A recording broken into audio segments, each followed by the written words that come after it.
Hey guys, today I'll tell you briefly, but in full, how to farm endless mythics in Season 11. It's new off here. Let's get straight to it. First, I'll talk about the most relevant power, Azmodan's power, and then about everything else. About endless mythics, unlimited resources, and seasonal powers. The method is based on a miscalculation by the Diablo 4 developers. The essence of this miscalculation is that when farming seasonal reputation on any world tier difficulty, you get the same amount of experience points. You can level up Azmodan's reputation in the Nahantu region simply by killing mobs. This is the fastest way in the game. If you have a fast build, just clear the lower part of the Nahantu location. You can level up anywhere in the region, but the highest mob density is in the south and southwest. Points for leveling up Divine Gift are given for killing elite monsters marked with Azmodan's symbol. The reputation gain rate is 6 points per minute on Torment 4. Also, about once a minute or even more often you encounter goblins there. So you farm both Azmodan's power and the ongoing seasonal goblin event. You can do it on normal as well, but the mob density is lower there, and therefore the elite density is lower too. On normal, you get about 4 reputation points per minute. Now about the most well-known method, killing Azmodan himself as the seasonal boss. Killing him on any difficulty level gives 5 reputation points. Therefore, kill him on the difficulty where it happens quickly. You don't need keys to start the event, even though that's what the altar says. The event triggers based on an unknown algorithm. Sometimes you can activate the altar, sometimes you can't. If an altar doesn't activate, just try another one. And so on, in a circle, try them all, one of them will definitely start. The fastest way to kill Azmodan is on normal difficulty. The whole event takes about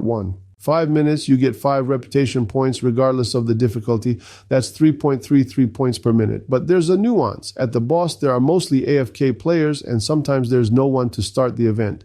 Note which of the 3 chests you open does not depend in any way on which altar you or someone else activated. You can open any chest from any activated altar. Summary on leveling Azmodan's power, Nahantu Southwest. T4, 6 points per minute. Lots of gold loot goblins. Fun. Normal, 4 points per minute. Fewer mobs, fewer goblins, less loot. The most important thing here is to turn off crossplay. Otherwise, you won't see any mobs. It's turned off after exiting to the main menu, the one where you select your character. The other option, Azmodan on normal. 3 points per minute, boring, no loot. And with this method, the main thing is to turn crossplay on. Otherwise, you'll be fighting him alone. So you've maxed out the power. You need 1,500 points if starting from 0. Calculate for yourself how much time that will take on one option or the other based on the reputation you currently have. But now you've maxed it out, and the world boss will start giving you much more tributes to Kurast and sigils for nightmare dungeons with 5 mythics and spark.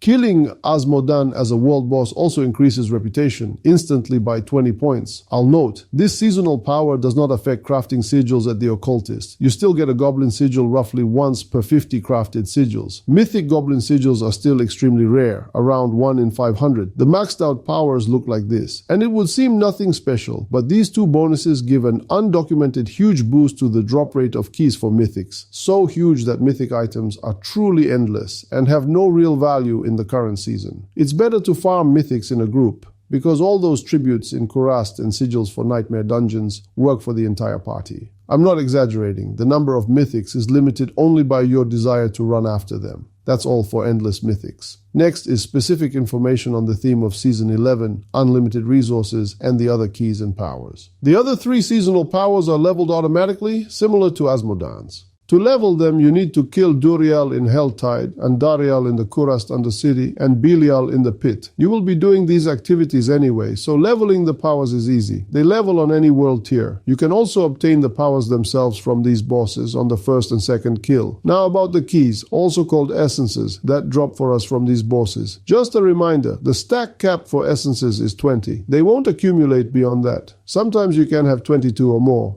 That's in case you had 19 and received from 3 to 5 keys in the boss's lair. They drop like this. Andariel, 1 key sometimes in the Kurast Undercity, and 3 essences guaranteed in her lair. Same with Duriel, 1 in Helltide and 3 in his lair. Also in the Pit. Essence for Belial, 1 in the Pit and up to 5 in his lair. Or from 1 to 3 from Belial's Shade, which appears after any Uber kill. You should play the late game like this. Accumulate 15 or more essences for opening chests and go farm Azmodan for a short while. Go on the highest difficulty possible because the chests drop a decent reward. The quantity and quality of loot or sigils does not depend on the chest's name. The drop from these chests is random. Also, you have Azmodan's tongs in your inventory. These tongs are used to open the Azmodan chest only if you kill Azmodan not as the seasonal boss, but as the world boss. He sometimes appears in this role, and that version drops a very large number of cursed mythic tributes and nightmare dungeon sigils. From Azmodan's chests, keys for Uber bosses also drop, which almost creates a gameplay loop. Lesser Ubers from which we get keys for the greater Ubers. Greater Ubers from which we get essences for Azmodan's chests. And Azmodan from whom keys for the lesser Ubers drop. You also farm Helltide. There are lots of keys for Ubers there too. And the abundance of tributes in Kuras for mythic items makes you run the Kuras Undercity. The world boss drops from 3 to 10 mythic tributes at a time. And the pit is necessary for leveling glyphs. So it turns out the Infernal Horde is redundant in this Season 11.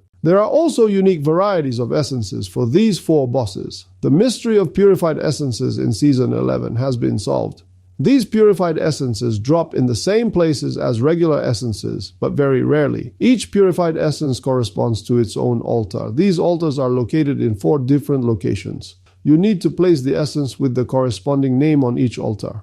When you interact with the last altar, a portal will open where all 4 mentioned evils will be. Defeating them won't be difficult. The reward variety is decent, but there is no focus on quality. Blizzard is still relying on quantity. Now, a couple of words about unlimited resources. I'll say a couple of words later on whether this is good or bad for players and the game as a whole. And resources right now, while the Goblin event is on until January 6th, are farmed in 2 ways. First, turn off crossplay, exactly as I said at the beginning, through the main menu and quickly run through locations. It could be the same Nahan too, where you'll also farm Azmodan's reputation or any other location of your choice. A goblin appears about once a 30 to 40 second everywhere. The second way is farming goblins in nightmare dungeons. An affix on the sigil guarantees the appearance of goblins in large numbers, and during the Goblin March event, there are twice as many as usual. The goblin that drops 5 mythic items on such sigils doesn't exist. Don't look for it. An escalated sigil guarantees goblins only on the first level of the dungeon. For more productive farming, I recommend teaming up. The reason is simple. If everyone has a sigil, you'll go not 1 time, but 4 times. But after you go 10 to 15 times, you'll realize that all resources in the current season are simply trash. They are given in such quantities that after just a week, there's no scarcity and no goal to play. I usually make videos each season about where and which resource is best to farm. But what's happening now raises some questions for me about the Diablo 4 developers. So you've given people practically unlimited resources in the first 2 weeks of the season, turned mythic items into some kind of trash, and I want to ask, how do you plan to make mythics rare again later? Or do you plan to make another type of item, some kind of hell items, for example, and turn mythics into common loot? Isn't there too much loot falling on our heads? Aren't there too many meaningless resource names? Making it so that experienced players get everything they want by Christmas and less experienced players by New Year's, that's commendable. But how are you going to restore value to what you yourselves have devalued? By adding Torment 5, 6, and so on. But that's cosmetic glitter. It won't help give value to what was once turned into trash. Although, there is no limit to marketing nonsense as long as the budget allows. That seems to be all. As you understood, I'm not a fan of any extremes. Things should be done in a more balanced and reasonable way. That's what I think. If I forgot something, let me know in the comments. If I didn't forget anything, also write what a great guy I am. Thanks for watching. Bye.